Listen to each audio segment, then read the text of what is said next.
ग्रामीण भागात रोजगार हमी योजना प्रभावी अंमलबजावणी करता रोजगार हमी योजना रथ व शेतकरी बैठक माध्यमातून जनजागृती कार्यक्रमाचा शुभारंभ। मंत्री महोदय माननीय भरत शेठ गोगावले साहेब रोजगार हमी योजना व फलोत्पादन खारभूमी विकास यांच्या आदेशान्वये महाड तालुक्यातील प्रमुख गावांमध्ये मनरेगा रोजगार हमी योजना रथ जनजागृती करण्यासाठी यांनी सूचनेनुसार तालुका कृषी अधिकारी व गट विकास अधिकारी महाड यांच्या वतीने रोजगार हमी योजनेची अंमलबजावणी व जनजागृती कार्यक्रमाचा शुभारंभ विनेरे येथून करण्यात आला।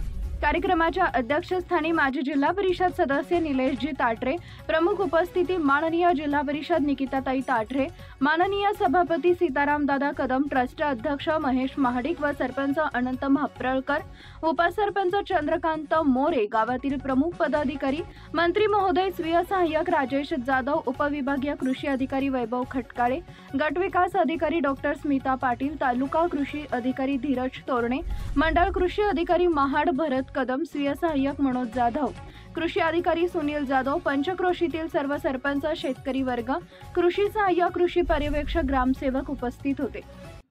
विनेरे येथील जागृत देवस्थान श्री देवी झोलाई माता मंदिरापासून रोजगार हमी रथाची फीत कापून व नारळ वाढवून शुभारंभ करण्यात आला। कार्यक्रमाची प्रस्तावना किरण कोकरे कृषी पर्यवेक्षक यांनी केली। उपस्थित शेतकरी वर्गास मार्गदर्शन करतेवेळी स्वीय सहाय्यक मनोज जाधव यांनी मार्गदर्शन करतेवेळी पडीक क्षेत्र मोठ्या प्रमाणात असून 2 हेक्टरच्या आतील शेतकऱ्यांनी बांबू लागवड, फळबाग लागवड, गुरांचा गोठा, कुक्कुट पालन, शेळी पालन, शेड सिंचन, विहिरी इत्यादी वैयक्तिक कामं घेऊन मी समृद्ध तर गाव समृद्ध होईल, प्रत्येक कुटुंब लखपती होण्याकरता आपण वैयक्तिक योगदानाचा लाभ घेण्याचे आवाहन केले।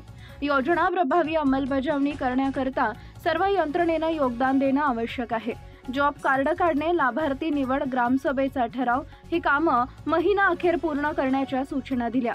महाड तालुक्यातील प्रमुख गावांमध्ये रोजगार हमी योजना रथ व गाव बैठका घेऊन जनजागृती कार्यक्रम करणार असल्याचं मत उपविभागीय कृषी अधिकारी वैभव खटकाळे यांनी सांगितलंय। जॉब कार्ड मोहीम स्वरूपात ग्राम अधिकारी व ग्राम रोजगार सेवक यांच्या माध्यमातून पूर्ण करणार असल्याचं मत गट विकास अधिकारी डॉक्टर स्मिता पाटील यांनी सांगितले।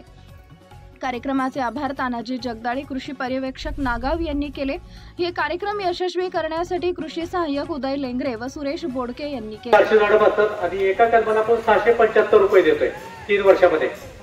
त्याचबरोबर काजूची सुद्धा लागवड, आपल्याकडे काजू सुद्धा वातावरण चांगले आहे, काजू सुद्धा लागवड चांगल्या पद्धतीने होऊ शकते। ते 7 बाय 7 मीटर म्हणजे 21.5 फुटाचं अंतर आहे 2 झाडामध्ये आणि काजू सुद्धा आपण 735 रुपये एका कलमाला 3 वर्षामध्ये देतोय। त्याचबरोबर चिकू आणि नारळ हे सुद्धा आपल्याकडे